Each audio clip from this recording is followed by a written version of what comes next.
পৃথিবীর প্রতিটি কোণায় আজ মানুষ তার পদচিহ্ন রেখে গেছে। আকাশের উচ্চতা থেকে শুরু করে গভীর জঙ্গলের ভিতর উত্তপ্ত মরুভূমি থেকে বরফে ঢাকা পাহাড়, সব জায়গায় মানুষের পদাচরণ রয়েছে। কিন্তু এই বিশাল পৃথিবীর এমন এক জায়গা আছে যেখানে এখনো মানুষ প্রায় অনুপস্থিত। একটা জায়গা যা আজও রহস্যে মোড়া। এটাই হলো সমুদ্রের গভীরতা। উপর থেকে সমুদ্র যতই শান্ত আর নীল দেখায়, ভেতরে ততটাই ভয়ঙ্কর, অজানা এবং বিপজ্জনক। আর এই গভীর জলের মধ্যেই আছে পৃথিবীর সবচেয়ে গা ছমছমে জায়গাটি, মারিয়ানা ট্রেঞ্চ। এই ট্রেঞ্চটি প্রশান্ত মহাসাগরের এক কোণায় ফিলিপাইনের পূর্ব দিকে অবস্থিত। এটি পৃথিবীর সবচেয়ে গভীর স্থান, যার গভীরতা প্রায় 11,000 মিটার। অর্থাৎ যদি মাউন্ট এভারেস্টকে উল্টে এই খাদে রাখা হয় তাহলে সেটার চূড়ান্ত সমুদ্রপৃষ্ঠের প্রায় 2 কিলোমিটার নিচে থাকবে। মারিয়ানা ট্রেঞ্চ কেবল একটি ভূগর্ভ নয়, এটি এক ভয়ঙ্কর, বরফ ঠান্ডা এবং সম্পূর্ণ অন্ধকারের জগৎ। সেখানে সূর্যের আলো পৌঁছায় না, শব্দ নেই, আর পরিবেশ এত চাপ ভরা যে মানব শরীর 1 সেকেন্ডও গুড়িয়ে যেতে পারে। 200 মিটার পর্যন্ত হয়তো আলো থাকে, প্রাণ থাকে, কিন্তু তারপর শুরু হয় অন্ধকারের রাজত্ব। 1000 মিটার পেরোতেই শেষ আলোটাও মিলিয়ে যায়। এই অন্ধকার জগতে বাস করে এমন প্রাণীরা যারা নিজের শরীর থেকে আলো তৈরি করতে পারে। এই বিস্ময়কর ক্ষমতার নাম বায়োলুমিনেসেন্স। এরা অন্ধকারে দেখতে পায়, শিকার করে, এমনকি আলো দেখিয়ে সঙ্গীকে আকর্ষণ করে। আর গভীরতা যত বাড়তে থাকে, শুরু হয় চাপ। প্রতি মিটারে চাপ বাড়তে থাকে ভয়ঙ্করভাবে। প্রায় 4000 মিটার নিচে শুরু হয় এবিসাল জোন। এখানে সমুদ্রের তলে ধীরে ধীরে পড়ে জমে ওঠে মৃত সামুদ্রিক জীবের দেহাবশেষ, যাকে বলা হয় মেরিন স্নো। এই স্তর দেখতে শান্ত মনে হলো, এর নিচে লুকিয়ে রয়েছে কোটি কোটি বছরের জৈব ইতিহাস আর অজস্র কার্বনের ভাণ্ডার। এখানে প্রাণ খুবই দুর্লভ, তবে মাঝে মাঝে যখন কোনো বিশাল তিমি মারা গিয়ে সমুদ্রের তলে এসে পড়ে, তখন হঠাৎ করে তার চারপাশে জন্ম নেয় নতুন এক জীবনের জগৎ। এই ঘটনাকে বলে ফল।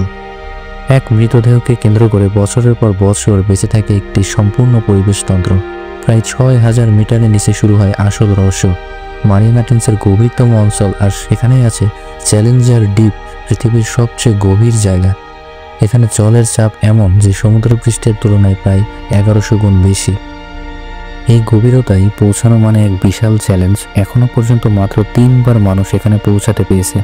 প্রথমবার 1917 সালে জ্যাক পিকার্ড ও জন ওয়ালস, দ্বিতীয়বার 2012 সালে হলিউড ডিরেক্টর জেমস ক্যামেরম্যান একজন বিশেষ সাবমার্সিবল ব্যবহার করে, আর তৃতীয়বার 2020 সালে চীন তাদের তৈরি অত্যাধুনিক ডুবোজাহাজ ফ্যান দেবো এর মাধ্যমে 3 জন বিজ্ঞানীকে গভীর অন্ধকারে পাঠিয়ে ইতিহাস গড়ে।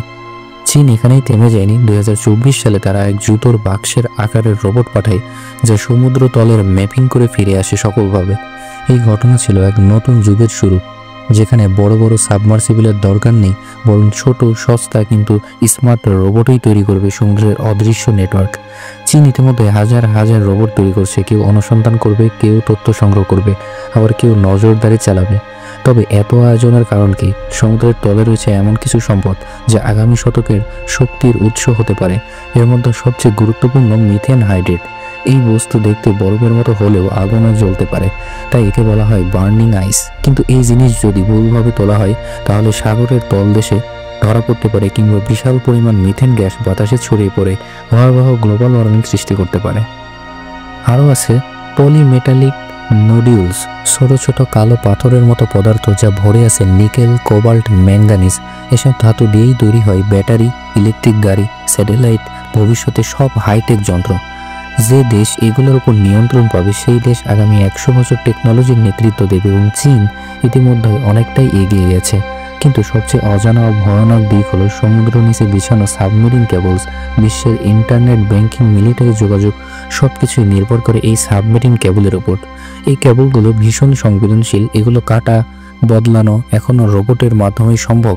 2025 সালে চীন এমন এক রোবট প্রদর্শন করে যা কেবল মেরামত করতে পারে, আবার চাইলে নীরবে কেটেও ফেলতে পারে কারোর জানার আগে। এটা আর কেবল বিজ্ঞানীদের গবেষণা নয়, এটা এক নীরব কিন্তু নির্ধারক যুদ্ধ, যেখানে ভবিষ্যতের নিয়ন্ত্রণ ঝুলে আছে গভীর সমুদ্রের অন্ধকারে। প্রশ্ন কে প্রথম পৌঁছাবে সেটা নয়, প্রশ্ন হলো কে টিকে থাকবে আর কে সেই গভীরতার নিয়ন্ত্রণ করবে। কারণ যদি এই শক্তি একমাত্র কারোর হাতে চলে যায় তাহলে তার প্রভাব পড়বে আমাদের সবার ওপর। যোগাযোগ বিপর্যস্ত হবে, জ্বালানির অভাব দেখা দেবে, আর প্রযুক্তির ভারসাম্য দেখা হয়ে যেতে পারে। বাস্তবতা হলো এই যুদ্ধ ইতিমধ্যে শুরু হয়ে গিয়েছে। আমরা কিন্তু পৃথিবীর চাঁদে পৌঁছে গেছি, কিন্তু এখনো আমাদের নিজের সমুদ্রের গভীরতা অজানা। হয়তো এই অন্ধকারেই লুকিয়ে আছে ভবিষ্যতের শক্তি, আবার হয়তো ধ্বংসের বীজও। প্রশ্ন শুধু একটাই, আমরা কি প্রস্তুত সেই গভীরতাকে বুঝে নিয়ন্ত্রণ করতে, নাকি একদিন সেটাই আমাদের গ্রাস করবে?